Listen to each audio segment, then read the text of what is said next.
Hey guys, welcome back to today's video. Today is Wednesday, January 17th, 2024, and today we are going to be talking about Donald Trump's trouncing victory in the state of Iowa. Now, I first want to say that I have been making videos for a while because I have actually been at different conferences related to Model Congress, things like that. So I've been chairing a few committees for a high school conference over the past 2 weeks, actually. So it's been quite a tumultuous time. I went all the way out to Seoul in Korea, then over to San Francisco, and now I'm back in the United States, or I was in the United States in San Francisco, but now I'm back on the East Coast, and I moved back up to school in 3 days. So it's been a pretty much just a whirlwind over the past 14 days. So I apologize for not covering a lot of the information that we've been seeing. I've been really busy.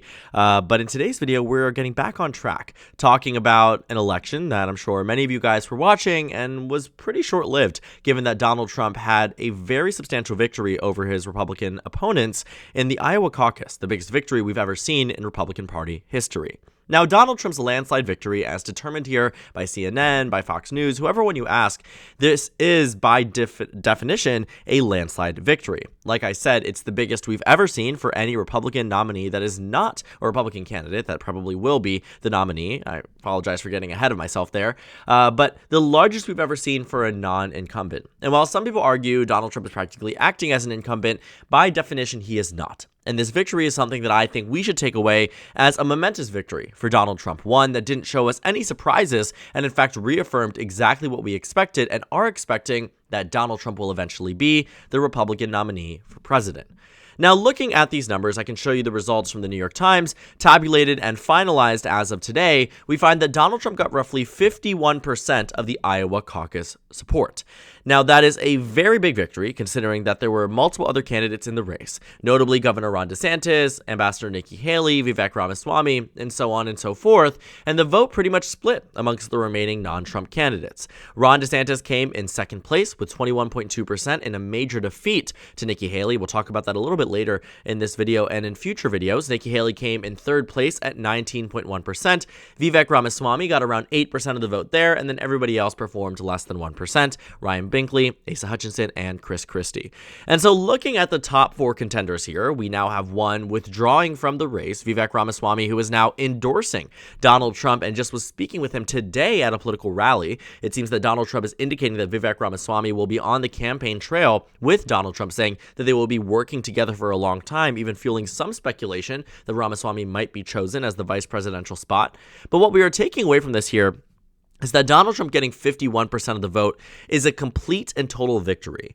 A lot of what we've seen in terms of speculation on whether or not the polls would be wrong is that Donald Trump was potentially going to lose in the state of Iowa, or not lose the state of Iowa, but lose in future states because Iowa was going to be not as strong of a performance as it could have been. What the argument from the Haley camp and the DeSantis camp was that Donald Trump was going to collapse less than 50%, get maybe 40% of the vote, 45% of the vote, underperform the polls by wide expectations, and then go into New Hampshire with a staggering bit of lacking momentum that allows somebody else to come into New Hampshire, swoop in, and serve a victory there for the non-Trump wing of the GOP. But what happened here was that the polls ended up being nearly 100% right. Real Clear Politics actually shows a very consistent average here, with Donald Trump expected to get 52.5% of the overall vote based on the average. Nikki Haley at 18.8%, DeSantis at 15.7%, Ramaswamy at 6.8%, and then the rest of the candidates shoveled out. And so with these results here, we see that the only major difference was the support between DeSantis in the polls and DeSantis in the actual election. But everybody else, I kid you not, Trump was off by 1.5. Haley was off by 0.3. Ramaswamy was off by 0.9. These polls were extremely accurate. And that's exactly why this victory is so monumental for Donald Trump. Because not only did he not underperform what the polls were saying by the margin that was expected, but it was all within the margin of error, which meant that these polls were very accurate. And so knowing this, understanding what the polls are telling us, where Donald Trump was in this election based on what was predicted, means that moving forward, we can put at least some stake in what the polls are going to tell us. Now, I'm not here to shift all of my my analysis or understanding of this election simply to what election data is telling us. But if they continue to be more accurate, they tell us that maybe 2024 is shaping out to be a lot more of a predictive cycle than we otherwise would have thought. There were no surprises. This was not a major victory. The only surprise, at least no major surprises on Donald Trump's side, the only major surprise here was that Ron DeSantis came in second place. And maybe it was naive of me to think that somebody who had a 99 county campaign network set up in the state of Iowa would come in second place.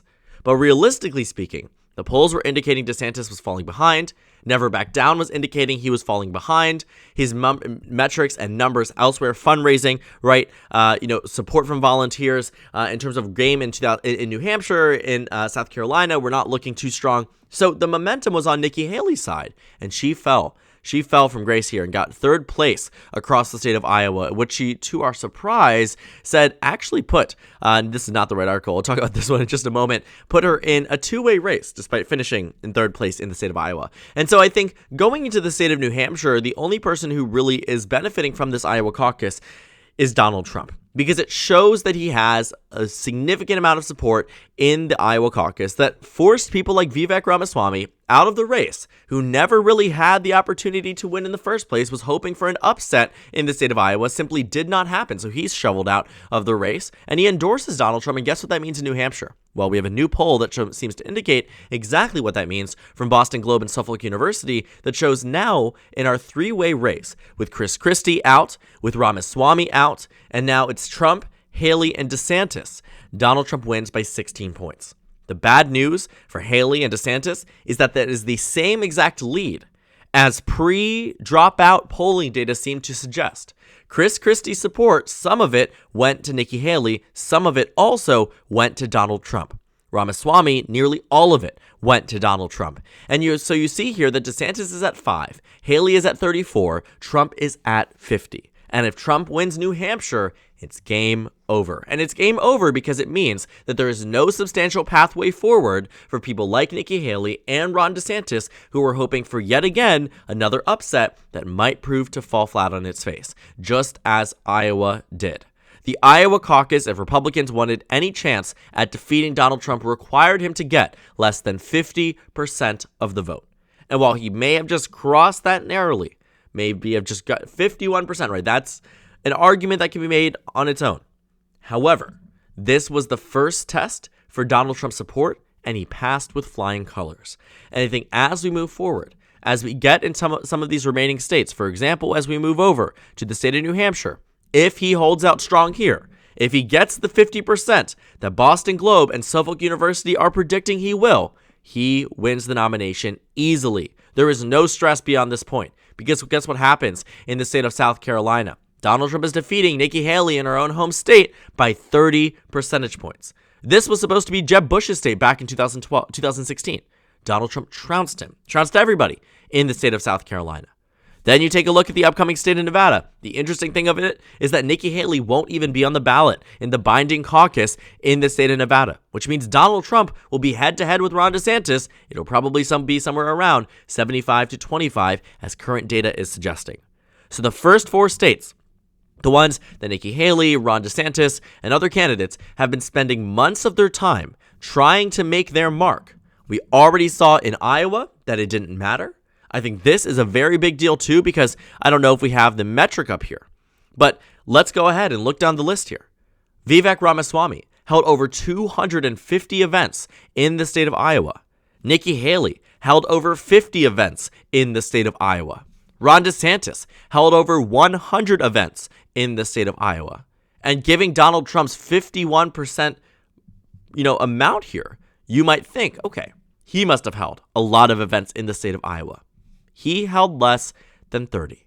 And so what I think this is telling us too is that no matter how hard you campaign, no matter what you try to put into the state, the dedication that you seem to try to exhibit in the minds of voters or to the voters, it does not overcome the all-ever important Donald Trump in the GOP primary. It simply doesn't matter what you do. And Ron DeSantis, will agree with him or not, put it best when he said that you could be the most staunch conservative, the most hard-lining right-wing thinker, but if you don't kiss the ring, you're a rhino. and you fall out of grace from the from the Republican Party voters. And that's absolutely true. Because take away Donald Trump from this ballot, sure, we would be in for a competitive primary. One that would be quite interesting, fascinating to watch. But what we are watching here is Donald Trump steamroll every Republican candidate in all of the states that they promised to the voters would be more competitive than they actually were. Again, Donald Trump made history in the state of Iowa, being the largest margin of victory for any Republican that wasn't an incumbent president in Republican Party history. That's major news. That matters so much for the future of this primary because it showed that even with all of this enthusiasm on the side of Haley and DeSantis, that they could not even crack Donald Trump's majority of the party. He gets an outright majority. With 7 candidates in the race, he gets an outright majority. So hammer that in, understand that, internalize that as we move forward, because many of the Republican candidates are. I will say, though, the big thing here that I think Nikki Haley probably is thinking about is that she won a county. Donald Trump won 98 out of the 99. Nikki Haley won 1 out of the 99. DeSantis got 0. Nikki Haley got 1 more vote than Donald Trump did in Johnson County. Big deal. Not really. Just a little bit. If we're looking for news to take away from this, oh my gosh, big deal. Nikki Haley won a county. I just thought it was interesting and thought it deserved a little bit of an aside on this point. But back to the overall topic here is that I think where we are moving forward is a complete collapse for the rest of the GOP candidates. I personally had a lot more hope in Nikki Haley's victory here. I think that if I was on her side, I would have said, this is looking good. The momentum is on, that side. If I was on the Donald Trump side, I would also have been hopeful, right? The DeSantis side, I think, actually did better than they expected, but still fell short, right? 30 points behind the top contender here. Going into a state where you're polling in single digits, DeSantis is done. Haley is done. I do not see a legitimate pathway forward for any of these Republican candidates, especially as these primaries are about to become rapid fire. The next month, we will see the remaining 3 early states.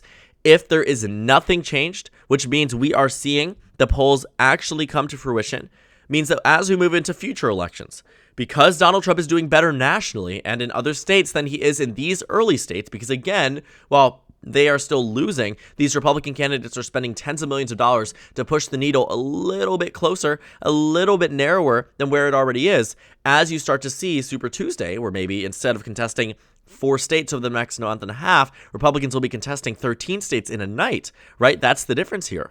You're going to see that the Republican Party will revert back to where they are nationally. That DeSantis is at around 10, Haley is at around 10, everybody else is out of the race, and Trump is getting around 60 to 70% support nationwide. That is where we are, and that is what we have for the future of this GOP primary, and it will probably be wrapped up a lot earlier than we thought because of the state of Iowa. And I think as we see people like Nikki Haley start to gaffe more and more and more and start to give more ammunition to Democrats and become less liked amongst independent voters nationwide, she will start to see a dip in national numbers, both in the general election and in the GOP primary. It also doesn't help that her victory in New Hampshire would be entirely reliant on Democratic and independent voters crossing party lines to vote in that respective primary. Switch the party registration, or if you're an independent in New Hampshire, just vote in the GOP primary for Nikki Haley because you see her as more sensible, more moderate, as more and more of these statements become very prevalent. Her comments around slavery, her comments now about the United States never being a racist country, and then doubling down on it in a most recent statement from her campaign. All of these things are starting to form a very negative image of the non-Trump candidates, which means nobody has anybody to turn to except for what they know, and that is President Donald Trump. With this endorsement from Ramaswamy, and again, this collapse from the remaining GOP candidates, I simply do not see a way that this primary becomes competitive moving forward. It'll be a very boring primary season. I think that at some point, it'll just be Donald Trump in the race. I expect by the end of February, everybody else would have dropped out, maybe waiting until Super Tuesday, but we were promised by many candidates, like Chris Christie, that they would stay in this primary for as long as they could have, and Chris Christie dropped out before Iowa. And so what I take away from this, and what I understand from it, is that Donald Trump is really the only one who had a major victory in the state of Iowa. And although Ron DeSantis is staying in it for the long run, as he claims, despite getting a distant second place, he might have gotten the validation that allowed him personally to stay in the race right now. But as we move forward, I simply don't see it happening. So take a look at these numbers, know how correct the polls were at Iowa. expand on that into New Hampshire, into South Carolina, and on the national margin, because if they end up continuing to be accurate, one, that's bad news for the general election for Democrats. We'll talk about that in a future video, but also bad news for anybody who isn't Donald Trump. I think at the end of the day, Donald Trump has really made a name for himself in the state of Iowa yet again. He has never won the Iowa caucus as a non-incumbent, so this is also him making history for himself. But again, moving forward, I would not be shocked if we saw a 50-state sweep, including some of those straggler states like Utah and Alaska that may not be thrilled by Donald Trump. But by the time we get to those states and by the time we get to that point, there may not be any other options because of these early trouncing victories like the one we just saw in the state of Iowa.